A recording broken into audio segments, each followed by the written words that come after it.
Hello guys, welcome back to my channel. आज का जो टॉपिक है वो है कंटिन्यूटी लॉग सीट या फिल्म कंटिन्यूटी बुक। अगर आप नए हैं तो मैं आपसे रिक्वेस्ट करूंगा कि प्लीज़ इस वीडियो को कंटिन्यू करने से पहले जो पिछला 2 एपिसोड्स है उसको आप देख लीजिए, ताकि आपके लिए ये समझना ईजी हो जाए जो आज का टॉपिक है हम जिस पे बात कर रहे हैं वो है क्या। तो फिर भी मैं कोशिश करूंगा कि उन लोगों के लिए मैं हल्का सा रिकैप कर दूँ जो पिछला 2 वीडियोज़ को नहीं देख पा रहे हैं अभी। तो बेसिकली क्लैप इसलिए यूज़ होता है कि साउंड सिंक्रोनाइज करने, और क्लैप में बहुत सारे ऐसे इन्फॉर्मेशन होता है जो आगे चल के हमें एडिट में हेल्प करता है।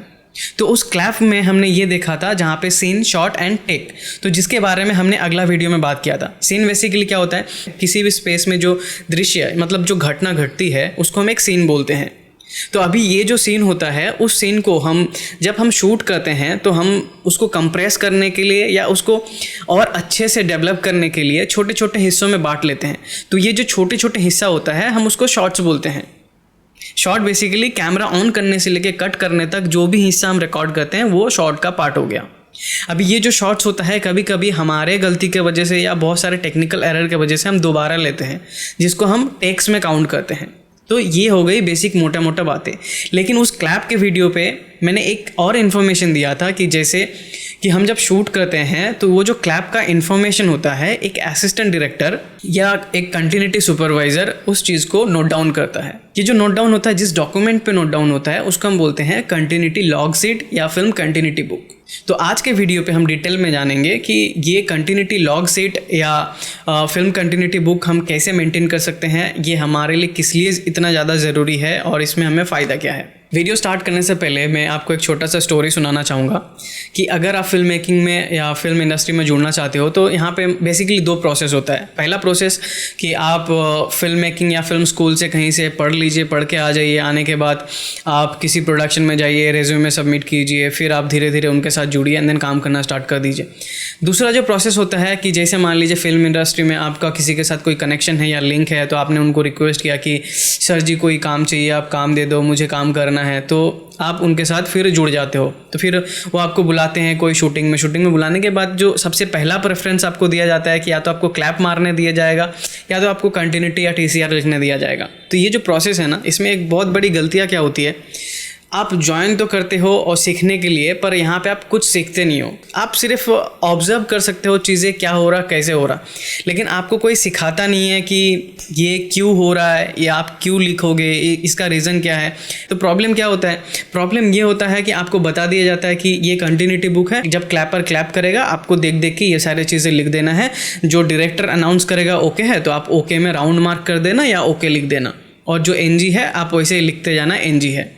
तो आपको पता नहीं रहता है कि ये क्यों होता है, किस लिए होता है। आप बस एक रूटीन फॉलो करते हो, मतलब गधा मजदूरी करते हो। और दूसरा बात ये है, जब आप इंडस्ट्री में ज्वाइन करोगे आप नोटिस करोगे कि 10-10, 15-15 साल से एक क्लैपर क्लैप मार रहा है, TCR जो लिखता है वो TCR ही लिख रहा है, जो 4th AD है वो 4th AD में है, चीफ असिस्टेंट है, एसोसिएट है। इसका रीज़न क्या होता है कि ये टाइम टू टाइम अपने आप को डेवलप नहीं करते हैं। जो उनको रोल मिलता है, जो उनको ड्यूटी मिलता है, उस ड्यूटी को वो समझते भी नहीं है, जस्ट डेली रूटीन के हिसाब से वो करते रहते हैं। तो इसके लिए फिर क्या होता है कि आप आगे अपने आप को पुश नहीं कर पाते, डेवलप नहीं कर पाते। तो इसीलिए आपको हर चीज़ जानना ज़रूरी हो जाता है कि आप जब फिल्म मेकिंग या फिल्म इंडस्ट्री में जाते हो तो हर एलिमेंट का कुछ रीज़न या मकसद होता है, तो वो आपके दिमाग में क्लियर होना चाहिए। तो फिर आप अपने आप को आगे पुश कर सकते हो। मेहनत 2 तरह का होता है। एक होता है कि आप मेहनत भी करते हो, उसका एक रिजल्ट भी होता है, और एक होता है आप मेहनत कर रहे हो लेकिन वो गधा मजदूरी होता है। जस्ट मेहनत कर रहे हो, मेहनत है बस। तो मैं चाहूँगा कि आप गधा मजदूरी ना करो, आप कुछ सीखो। तो ये बहुत लंबी स्टोरी है, मैं ज़्यादा नहीं बता सकता क्योंकि वीडियो बहुत लंबा हो जाएगा। फिलहाल के लिए आज का टॉपिक पे हम बात करेंगे कंप्यूटर पे चल के। तो गाइस, वीडियो आगे बढ़ाने से पहले मैं आपसे रिक्वेस्ट करूँगा, अगर ये वीडियो आप फेसबुक पेज पे देख रहे हैं तो प्लीज़ फॉलो कीजिए। अगर ये वीडियो आप यूट्यूब चैनल पर देख रहे हैं तो मेरे चैनल को सब्सक्राइब कीजिए, ताकि इस तरह का वीडियो मैं जब भी पोस्ट करूँ सबसे पहले अपडेट आपको मिले। तो आज का जो वीडियो है उस वीडियो में हम बात कर रहे हैं कंटिन्यूटी नोट्स या फिल्म कंटिन्यूटी बुक्स के बारे में। तो ये जो कंटिन्यूटी बुक या कंटिन्यूटी नोट्स होता है, तो हर प्रोडक्शन में डिफरेंट टाइप होता है। बेसिकली हर प्रोडक्शन को जो भी इंफॉर्मेशन या नोट्स पोस्ट प्रोडक्शन में ज़रूरत होता है उसके हिसाब से ये सीट्स होता है। लेकिन हर सीट्स में कुछ कॉमन एलिमेंट्स होती है। वो जो कॉमन एलिमेंट्स है वो आपको जानना ज़रूरी है। जैसे आप यहाँ पे देख पा रहे हैं, ये एक कंटिन्यूटी नोट्स का सेट है और यहाँ पे आप देख पा रहे हैं ये भी एक कंटिन्यूटी नोट्स का सेट है। ये जो आपको शीट्स दिख रहा है ना, तो ये बेसिकली एक सिंगल शॉट के लिए है। और ये जो शीट आपको दिख रहा है ये बेसिकली हर एक सीट में आप उस सीन का कितने सारे शॉट्स ले रहे हो, मतलब यहाँ पे सारे एक शॉट का सारा डिटेल चाहिए और यहाँ पे एक सीन का सारा डिटेल चाहिए। हर किसी में लगभग इन्फॉर्मेशन जो आपको लिखना है वो सेम है। जैसे यहाँ पे आप देख सकते हो डेट चाहिए, जो अभी आप जो जिस स्क्रिप्ट का शूटिंग चल रहा है वो कितने नंबर पेज पे चल रहा है, या ये कंटिन्यूटी सीट का कितना नंबर पेज है, वो इन्फॉर्मेशन हो गया। जिस प्रोडक्शन का शूट हो रहा है तो उस प्रोडक्शन का नाम हो गया, प्रोडक्शन का टाइटल हो गया, प्रोडक्शन कंपनी हो गया एंड देन प्रोडक्शन टाइटल। मतलब आप जो शूट कर रहे हो, जो प्रोडक्ट, जैसे मैंने आपको क्लैप बोर्ड में दिखाया था कि जो प्रोडक्शन आप प्रोडक्ट बना रहे हो तो वो प्रोडक्शन का टाइटल होता है। तो जो क्लैप में वो टाइटल मेंशन होता है तो यहाँ पे वो टाइटल आएगा। एंड प्रोडक्शन नंबर ये इंपॉर्टेंट नहीं है। अगर आप सीरियल में काम कर रहे हो तो प्रोडक्शन नंबर इंपॉर्टेंट है। अगर आप इंडिविजुअल प्रोडक्ट पे काम कर रहे हो, सिंगल प्रोडक्ट पे काम कर रहे हो, तो आपके लिए यहाँ पे प्रोडक्शन नंबर उतना मैटर नहीं करता। तो उसके बाद वेदर आप लिख सकते हो, नहीं भी लिख सकते हो, लेकिन अगर आप लिखते हो तो इसका बेनिफिट क्या होता है। अगर आप वेदर लिखते हो, मान लीजिए आज से 1 साल बाद आपका एडिट हुआ, एडिट के बाद आपको हर वो कंडीशन मैच करना है कि वो मानसून में शूट हुआ था, कि ये गर्मी में शूट हुआ था, ये ओवरकास्ट कंडीशन पे शूट हुआ था। तो ये अगर आप लिखते हो, अगर 10 साल बाद भी उसका रीशूट करना पड़ता है या कोई पैच निकलता है तो आपके लिए बहुत ईजी हो जाता है समझना कि उस सीन का कंडीशन क्या था, पता करना। तो कहीं ना कहीं हर वो एलिमेंट जो भी यहाँ पे है वो एक इम्पॉर्टेंट रोल प्ले करता है। उसके बाद यहाँ पे है लोकेशन। अभी लोकेशन 2 तरह का होता है, एक होता है ऑन स्क्रिप्ट लोकेशन और एक होता है आप जिस लोकेशन पे शूट कर रहे हो। तो यहाँ पे क्या है, आप दोनों मेंशन करना। जैसे एक हो गया लोकेशन, मतलब आप कहाँ पे शूट कर रहे हो, ये स्टूडियो है या कोई पर्टिकुलर लोकेशन है, वो लोकेशन मेंशन करने के बाद ब्रैकेट आपका जो स्क्रिप्ट लोकेशन है। जैसे मान लो कि कोई सीन है अमित का रूम, तो यहाँ पे अमित्स रूम, और वो लोकेशन कहाँ है, स्टूडियो, यहाँ पे मान लो भुल्लर गार्डन, करेक्ट। उसके बाद हम चलते हैं सीन। जैसे आपने यहाँ पे इतना नंबर पेज डाला कि स्क्रिप्ट का इतना नंबर पेज पे आप शूट कर रहे हो, तो वो सीन नंबर क्या है, सीन नंबर 1, 2, 10। जैसे मैंने क्लैप वाला वीडियो में बताया था, मैंने मेरा ही सीन बताया था कि मैं आपसे बात कर रहा हूँ, तो वो सीन नंबर मैंने 1 दिया था जैसे मान लीजिए। तो यहाँ पे आप क्लैप में जो भी सीन रहेगा और जो शूट चल रहा है, तो ये आपको क्लैप देख के पता चल जाएगा कि कितना नंबर सीन का शूट चल रहा है। तो आपको यहाँ पे क्लैप देख के लिख देना है सीन नंबर क्या चल रहा है, ठीक है। अभी जैसे स्लेट होता है, जो क्लैप जो होता है ना उसको हम स्लेट बोलते हैं। खैर ये उतना इम्पॉर्टेंट नहीं है। अगर आपका मतलब 10 एंगल, 10 कैमरा है एंड 10 अलग अलग क्लैप बोर्ड है तो वहाँ पे ये स्लेट नंबर आएगा, अदरवाइज़ आप भूल जाओ इसको। ये कैन रोल, साउंड रोल। अभी ये जो कैन रोल है ना, तो आज के टाइम पे सब डिजिटल हो चुका है। Most of the films digital में शूट होता है। तो यहाँ पे कैन के जगह पे मान लीजिए आपका कार्ड होगा कि कार्ड नंबर कौन सा है, मतलब ये जो सीन शूट हो रहा है वो कौन से कार्ड में शूट हो रहा है, समझ गया। तो अभी क्या होता है कि फिल्म का ज़माना गया, तो अभी भी होता है लेकिन उतना ज़्यादा रोल यूज़ नहीं होता है। तो फ़िलहाल के लिए यहाँ पे कार्ड मान लीजिए कि आपका जो कंटिन्यूटी बुक मिलेगा, अगर आपका शूट हो रहा है कि काइंड ऑफ कार्ड में शूट हो रहा है तो यहाँ पे कार्ड नंबर होगा। साउंड रोल, जो साउंड डिवाइस में साउंड रोल हो रहा है तो वो कौन सा कार्ड है, वो डिवाइस क्या है, उसका इन्फॉर्मेशन यहाँ पे होगा। तो अभी यहाँ पे क्या होता है कि जो अप्रोप्रिएट होता है, हम मोस्ट ऑफ द इन्फॉर्मेशन को सर्कल कर देते हैं। जैसे मान लीजिए कि ये जो शूट हो रहा है, ये जो सीन है आपका, ये इंटीरियर है, एक्सटीरियर है, मतलब अंदर है या लोकेशन के बाहर है। अगर अंदर है तो आप इंटीरियर में राउंड कर दीजिए, अगर सीन आपका एक्सटीरियर है तो आप एक्सटीरियर में राउंड कर दीजिए। जैसे फॉर एग्जांपल मान लीजिए कि आप एक सीन शूट कर रहे हैं जो आपके घर के बाहर है, तो ये जाहिर सी बात है एक्सटीरियर सीन हो गया, तो आप एक्सटीरियर में राउंड कर दीजिए। तो ये जो सीन है, ये सीन डे का है या नाइट का है, मतलब आपका दिन में शूट हो रहा है कि रात का सीन है। तो अगर आपका डे का सीन है तो आप डे मार्क कर दीजिए। तो इसमें क्या होगा कि ये इन्फॉर्मेशन से क्या होगा कि जब आप एडिट पे जाओगे एंड कलर करेक्शन पे जाओगे तो वहाँ पे क्या होता है कि डे और नाइट का अलग अलग टेम्परेचर होता है। तो आपको यहाँ पे सीन देखते ही पता चल जाएगा इस कंटिन्यूटी नोट्स के थ्रू कि ये सीन दिन का है, दिन में शूट हुआ था, डे लाइट का सीन है, तो उनको उस तरह का लाइट का जो टेम्परेचर है वैसे मैच करना होगा। ईज़िली इन्फॉर्मेशन मिल जाता है एंड वो काम ईजी हो जाता है। तो ये जो सीन है सिंक्रोनाइज सीन है कि म्यूट शॉट है।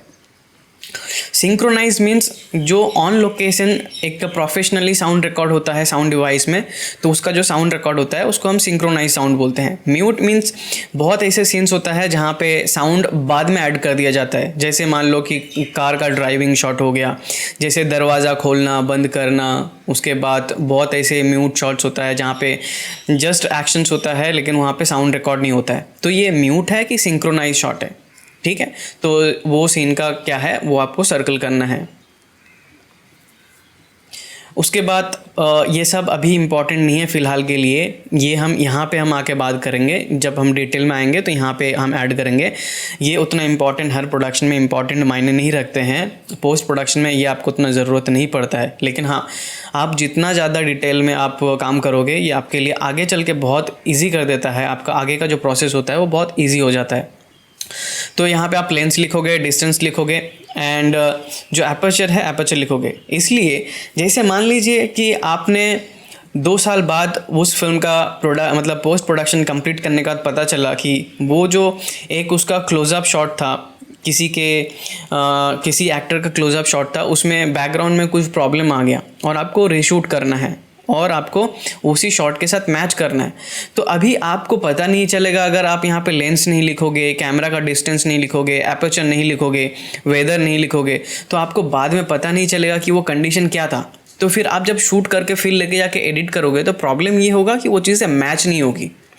तो इसीलिए यहाँ पर लेंस, डिस्टेंस एंड एपर्चर, ये कोई फ़िल्टर अगर इनकेस मान लो बहुत सारे एंटी फिल्टर्स यूज़ होता है, कलर फिल्टर यूज़ होता है, तो ये सारी चीज़ अगर यूज़ होता है तो यहाँ पे आपको मेंशन करना ज़रूरी है। तो बाद में ये सारी चीज़ सेम हो जाएगा तो फिर आपका हर शॉट मैच हो जाएगा। अब बात करते हैं शॉर्ट डिस्क्रिप्शन। शॉर्ट डिस्क्रिप्शन क्या होता है? शॉर्ट डिस्क्रिप्शन बेसिकली वो होता है कैमरा रोल होने से कट होने तक वो आपका शॉट क्या था। जैसे मान लीजिए एक सीन का पार्ट है कि हीरोइन कार से उतरती है, उतरने का मिड शॉट है, तो मतलब यहाँ पे आप लिखोगे कि मिड शॉट, हीरोइन आप कार से उतर रही है, हीरोइन का कार से उतरने वाला शॉट हो गया। अब जाते हैं टेक। जब आपका कैमरा रोल किया तो अभी क्लैपर वहाँ पे क्या करेगा? जैसे मान लीजिए वो कार से उतरने वाला सीन 10 है, तो हम मान लेते हैं कि ये सीन नंबर 10 है और मेरा जो स्लेट है, मतलब एक ही कैमरा और एक ही एंगल में यूज़ कर रहा हूँ, वो 1 हो गया। और यहाँ पे जो पेज है और स्क्रिप्ट का वो मान लीजिए 10वां पेज है, ठीक है, 10वां पेज का ये सारे सीन हो गया एंड स्लेट 1 हो गया। और यहाँ पे जो शॉट है वो शॉट हो गया मान लीजिए कि नंबर 1 शॉट, मतलब पहला शॉट ले रहे हैं कि हीरोइन कार से उतर रही है। तो पहला शॉट का पहला टेक है और पहला टेक जब रोल होगा आपको क्लैप में, क्लैपर जैसे ही क्लैप करेगा तो आप यहाँ पे टेक नंबर 1 लिख दोगे। शॉट तो ऑलरेडी आपको यहाँ पे पता ही है। उसके बाद ड्यूरेशन, मतलब जैसे ही कैमरा रोल होने से कट होने तक वो जो टेक लिया गया है उसका ड्यूरेशन क्या है। तो अब बेसिकली जो एक कंटिन्यूटी राइटर या कंटिन्यूटी सुपरवाइज़र होता है वो डायरेक्टर के मॉनिटर के बाजू में बैठता है। इसलिए बैठता है कि वो जो सीन में जो हलचल हो रहा है उससे ज़्यादा इम्पॉर्टेंट ये है कि जितना पोर्शन छप रहा है, स्क्रीन पे जो छप रहा है, रिकॉर्ड हो रहा है, उसमें क्या क्या आ रहा है। तो उसमें से अगर आप देख के लिखोगे वो ज़्यादा इंपॉर्टेंट है। ऑडियंस को एंड ऑफ द डे वो स्क्रीन में जो छप रहा है वो ही दिखेगा, ना कि कैमरा के बाहर जो चीज़ें हो रही है। आपका क्या होता है, स्पेस में बहुत बड़ा फ्रेम होता है, वहाँ पे बहुत सारी चीज़ें गलत सलत भी रहती है, तो वो मैटर नहीं करता। कैमरा में जो छप रहा है वो जो ड्यूरेशन होता है, कैमरा रोल होने से कट होने तक का जो ड्यूरेशन होता है, वहाँ पर आपको ये लिखना है। Remarks if NG। अभी क्या होता है कि जैसे मान लीजिए पहला टेक में जो हीरोइन उतरी तो उनका कुछ जैसे हीरोइन उतरी तो वो टाइमिंग गलत हो गया या उनका रिएक्शन गलत हो गया, उनका एक्शन टाइम प्रॉपर नहीं है, तो उसके वजह से डायरेक्टर ने बोला कि कट इट, रिटेक, मतलब ये शॉट ओके नहीं है। तो यहाँ पे आप क्या करोगे, आप कुछ नहीं करोगे, यहाँ पे आप एनजी लिखोगे। अभी एनजी लिखने के बाद जो सबसे इम्पॉर्टेंट पार्ट ये होता है कि मोस्ट ऑफ द पीपल जो भी कंटिन्यूटी लिखता है या जो सुपरवाइज़र होता है वो ये मेंशन नहीं करता है कि वो शॉट एनजी क्यों था। जब आप एडिट पे जाते हो, जैसे आप 1 महीना 2 महीना 5 साल 3 साल बाद एडिट करते हो, तो जब आप एडिट पे जाते हो, जाने के बाद आप वहाँ पे देखते हो कि इतने सारे शॉट एनजी, एक नंबर टेक, नंबर 2, नंबर 3, ये सारे एनजी है। लेकिन क्यों है, डायरेक्टर ने एनजी क्यों किया? तो यहाँ पे वो चीज़ लिखना बहुत ज़रूरी है। क्यों? क्योंकि जब एडिट पे आप जाओगे आपको पता चलेगा कि नंबर 1 टेक इसलिए एनजी हुआ था क्योंकि उतरने वाला पार्ट तो बहुत अच्छा था, लेकिन जो आर्टिस्ट की तरफ जब देखी थी उनका जो आई कांटेक्ट था, वो जो आई कांटेक्ट का एंगल था वो गलत हो गया। तो उसके वजह से डायरेक्टर ने बोला कि हम रीटेक लेंगे, टेक 2 लेंगे। तो यहाँ पे अगर आप ये मेंशन करते हो तो एडिटर को ये पता चलेगा कि उतरने वाला जो पोर्शन है इस शॉट का उस टेक में अच्छा हुआ है। अगर आप यहाँ पे रिमार्क्स पे ये चीज़ नहीं मेंशन करोगे तो आपको पता ही नहीं चलेगा। तो फिर एक एडिटर को पूरा शॉट जो आपका टेक है उस टेक को पूरा देखना पड़ेगा। अब बात करते हैं कंटिन्यूटी नोट्स। अभी कंटिन्यूटी नोट्स में क्या होता है, जैसे यहाँ पे है कि कॉस्ट्यूम, प्रॉप्स, डायलॉग्स एट्सेट्रा। वैसे बड़े प्रोडक्शन में, छोटे प्रोडक्शन में क्या होता है कि एक सिंगल सीट में हर वो चीज़ एक साथ लिख दिया जाता है, मैनेज किया जाता है। लेकिन जो बड़े प्रोडक्शन होता है हर इंडिविजुअल काम के लिए अलग अलग सीट्स मेंटेन किया जाता है। जैसे कॉस्ट्यूम कंटिन्यूटी के लिए एक अलग बंदा होगा, कॉस्ट्यूम डिपार्टमेंट और एक कॉस्ट्यूम असिस्टेंट मिलके वो सारे चीज़ें मैनेज करेंगे। उसके बाद प्रॉप्स के लिए एक असिस्टेंट होगा जो प्रॉप्स कंटिन्यूटी एंड एक आर्ट असिस्टेंट होगा जो आर्ट डायरेक्टर, उनका एक असिस्टेंट होंगे, वो साथ में मिलके प्रॉप्स मैनेज करेंगे। उसके बाद डायलॉग्स एक सुपरवाइज़र होगा कि डायलॉग्स का एक्सेंट प्रॉपर है कि नहीं है। उसके बाद डायलॉग्स जो लिखा गया है स्क्रिप्ट में वो बोला कि नहीं बोला, वो ये सारे चीज़ देखेंगे। तो हर असिस्टेंट का अलग अलग काम होता है। खैर मोस्ट ऑफ द टाइम क्या होता है कि जो छोटे प्रोडक्शन या लिमिटेड प्रोडक्शन होता है तो उसमें एक ही पेज में सारे चीज़ें लिखा जाता है। जैसे यहाँ पे आप देख सकते हो कि including costume, props and dialogue etcetera, तो सारे यहाँ पे एक साथ लिखना पड़ेगा। ये आपके ऊपर है या आपका प्रोडक्शन के ऊपर है कि आप कैसे मैनेज कर रहे हो सीट्स। आप जितना ज़्यादा सीट्स मैनेज करोगे आपके लिए अच्छा है। आगे चल के रीशूट करना या प्रॉपर तरीके से मैनेज करना बहुत ईजी हो जाता है। तो अभी कंटिन्यूटी नोट्स क्या होता है? कंटिन्यूटी नोट्स मतलब ये होता है उस शॉट के बीच, जो उस शॉट्स का जो टेक है उस टेक के दौरान वो जो शॉट्स है वहाँ पे क्या क्या एक्शंस हुआ है और वो एक्शंस कैसे हुआ है। जैसे मान लीजिए कि हीरोइन कार से उतरी, अभी उतरते टाइम सबसे पहला कौन सा पैर रखा, उसके बाद कौन से दरवाजे से उतरा, राइट हैंड या लेफ्ट हैंड से दरवाज़ा खोला। अभी जो आर्टिस्ट को देखा वो सामने वाला जो हीरो या आर्टिस्ट जो भी है वो हीरोइन के लेफ्ट में खड़ा था कि राइट में खड़ा था, उसने जो बाल साइड किया था राइट हैंड से किया था कि लेफ्ट हैंड से किया था, हीरोइन के बाल जो नीचे थे वो राइट साइड पे थे कि लेफ्ट साइड में थे। तो जो भी एक्शंस, मतलब छोटे छोटे एक्शंस एलिमेंट होते हैं ना, तो यहाँ पे उसको आपको नोट करना है। जैसे मान लीजिए बहुत ऐसा टाइम होता है कि जब आर्टिस्ट टेक देता है, पहला टेक में वो राइट हैंड से बाल साइड करता है और दूसरा टेक में लेफ्ट हैंड से करता है। जब एडिटर उस मोमेंट पे कट लगाने को जाता है तो वो मैच नहीं करता है, तो कंटिन्यूटी जर्क हो जाता है। तो अगर आप ये सारे एक्शंस को नोट करते हो तो आप आर्टिस्ट को गाइड कर सकते हो। मोस्ट ऑफ द टाइम क्या होता है कि जो प्रोफेशनल आर्टिस्ट होता है ये सारे चीज़ें वो खुद से कर लेते हैं, लेकिन कभी कभी क्या होता है कि हम इंसान ही हैं, हम भूल जाते हैं। तो इसीलिए आपको नोट डाउन करना बहुत ज़रूरी है कि मैम आपने सबसे पहले राइट पैर रखा था, मैम आपने राइट हैंड से दरवाज़ा खोला था, मैम आपने लेफ्ट हैंड से बाल साइड किया था। तो अगर वहाँ पे आर्टिस्ट कुछ भी गलत करता है तो आप उसको गाइड कर सकते हो। तो ये हो गया एक्शन कंटिन्यूटी। उसके बाद आते हैं प्रॉप्स कंटिन्यूटी। प्रॉप्स कंटिन्यूटी क्या होता है कि जैसे मान लीजिए कि जो हीरोइन उतरती है उसके हाथ पे एक बैग था, पर्स था, तो वो पर्स का कलर रेड कलर का था एंड एग्जैक्टली कौन सा था। ये जो प्रॉप्स कंटिन्यूटी होता है, तो प्रॉप्स कंटिन्यूटी में आपको लिखने के साथ साथ एक फ़ोटोग्राफ क्लिक करना पड़ेगा जहाँ पे आपको प्रॉपर तरीके से आपको पता चल जाएगा कि यही वाला पर्स उन्होंने इस सीन में, इस टेक में यूज़ किया था। तो तो आज के टाइम में हर किसी के पास मोबाइल होता है जो कंटिन्यूटी लिखता है, वो एक फ़ोटो क्लिक करता है एंड देन उसके साथ वो नोट्स अटैच कर देता है कि ये जो सीन है और इस सीन का इस शॉट में हीरोइन के हाथ में ये रेड कलर का पर्स था। तो अभी प्रॉप्स में जैसे बहुत सारे चीज़ होता है, जैसे सेट प्रॉप्स होता है। अगर सेट में सीन शूट हो रहा है तो बहुत सारे जो प्रॉप्स होता है वो सेट प्रॉप्स होता है, सेट में रखा रहता है। उसके बाद एक्शन प्रॉप्स होता है, आर्टिस्ट इन बिटवीन एक्शंस के दौरान यूज़ करता है, जैसे पेन हो गया, जैसे घड़ी हो गया, ये हो गया। वो छोटे छोटे चीज़ें होती है जो एक्शंस के थ्रू यूज़ होता है, वो एक्शन प्रॉप्स हो गया। खैर इन प्रॉप्स के बारे में हम आगे डिटेल में बात करेंगे। अब आता है डायलॉग। डायलॉग के बारे में मैंने ऑलरेडी बता दिया कि स्क्रिप्ट में जो डायलॉग होता है वो इन केस गलत बोल देता है आर्टिस्ट, तो उसके लिए फिर से टेक लिया जाता है। तो वो जो डायलॉग्स में इन केस वो कोई इम्प्रोवाइज़ करता है या चेंज करता है तो वो डायलॉग भी आपको यहाँ पे लिखना पड़ेगा। तो बेसिकली उस शॉट में जो भी चीज़ें चल रही है, एक्शन हो गया, प्रॉप्स हो गया या डायलॉग हो गया, यहाँ पे आपको हर चीज़ डिटेल में लिखना है ताकि आपको उसी शॉट का अगला टेक में अगर ज़रूरत पड़े तो आप यहाँ पे देख के बता सकते हो। जब एडिटिंग के बाद अगर कोई दिक्कत आए तो आप यहाँ पे देख के एडिटर को गाइड कर सकते हो।